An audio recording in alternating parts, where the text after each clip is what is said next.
unbreakable people of the bravest country. The 63rd day ends as we defend ourselves. This is a day for which a lot has been done. First, an important decision of the European Union is being prepared. The European Commission has agreed to abolish all customs duties and quotas on Ukrainian exports for a year, as well as to suspend anti-dumping tariffs. Today, I discussed the details of this proposal with President Ursula von der Leyen.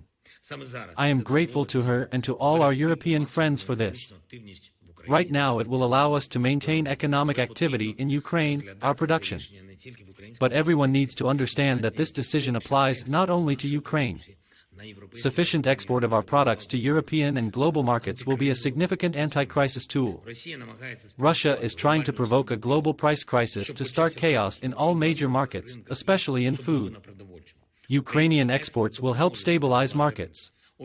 So, it is beneficial not only to us, but also to the residents of all countries that may be negatively affected by the actions of the Russian Federation. We are waiting for new solutions from partners to liberalize our exports. We agree with the European Union on how to increase the potential of transport corridors on the western border of Ukraine. I spoke today with the President of Indonesia, in particular about food security. I paid special attention to the fact that millions of people in different countries will be at risk of starvation until peace comes to Ukraine. It is because of the war that Russia has started that dozens of states find themselves in a situation where they cannot be sure of stability and security for their people. I am grateful to Indonesia for supporting the territorial integrity and sovereignty of our state, for its honest and responsible position during the UN vote. I am also grateful for the invitation to take part in the G20 summit. I spoke with the Prime Minister of Italy and thanked Mr. Draghi for his involvement in the investigation of the crimes committed by the Russian military. I informed him about the situation in the combat zones. We appreciate Italy's support for truly effective sanctions that can end the war. This week, Russia's leadership began blackmailing Europeans. The decision to cut off gas supplies to Poland and Bulgaria is another proof that no one in Europe can hope to maintain normal economic cooperation with Russia. Russia considers not only gas but also any trade as a weapon. Russia is waiting for the moment when one or another trade area can be used to blackmail Europeans politically or to strengthen the Russian armed forces, which sees a united Europe as a target. Therefore, the sooner everyone in Europe recognizes that they cannot depend on Russia for trade, the sooner it will be possible to guarantee stability in European markets. A meeting of the Congress of Local and Regional Authorities took place today.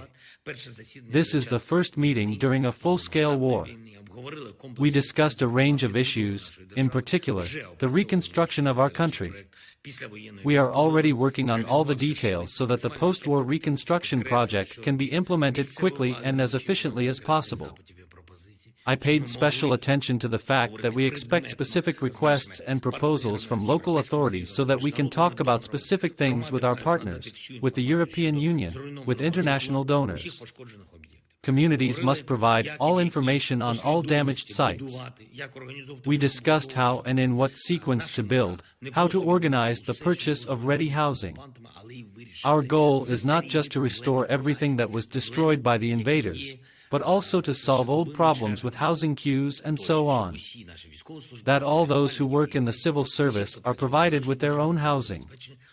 Today in Congress we heard reports on the earliest possible provision of housing for migrants, on cooperation between central and local authorities in the areas that are temporarily occupied. We discussed the development of territorial defense and coordination between local authorities and law enforcement. Today I want to especially support Ukrainians in the south of our state, in the city of Kherson, in all districts of the region, in the temporarily occupied districts of Zaporizhia region. I am grateful to everyone who fights, protests, ignores the invaders and shows those marginals who have become collaborators that they have no future. The stronger our resistance now and the more intolerance the invaders see, the sooner we will return to normal life. The armed forces of Ukraine continue to beat the invaders on our territory, where hostilities continue. I am grateful to each of our defenders who are doing their best to make Russia lose this war. Mariupol, Marinka, Popasna, Severodonetsk, Izium, Rubizn, Dnipro, Melitopol, and all our other cities and districts, which are now at the epicenter of the struggle for Ukraine. That is where the struggle for the future of our people is going on. I am grateful to everyone who brings us closer to victory. Now I have signed decrees on rewarding our heroes. 173 servicemen of the Armed Forces of Ukraine were awarded State Awards of Ukraine. The title of Hero of Ukraine was awarded to Lieutenant General Serhiy Ivanovich Nave, commander of the Joint Forces of the Armed Forces of Ukraine. Eternal glory to everyone who stood up for our state. Eternal memory to all who gave their lives for Ukraine. Glory to Ukraine.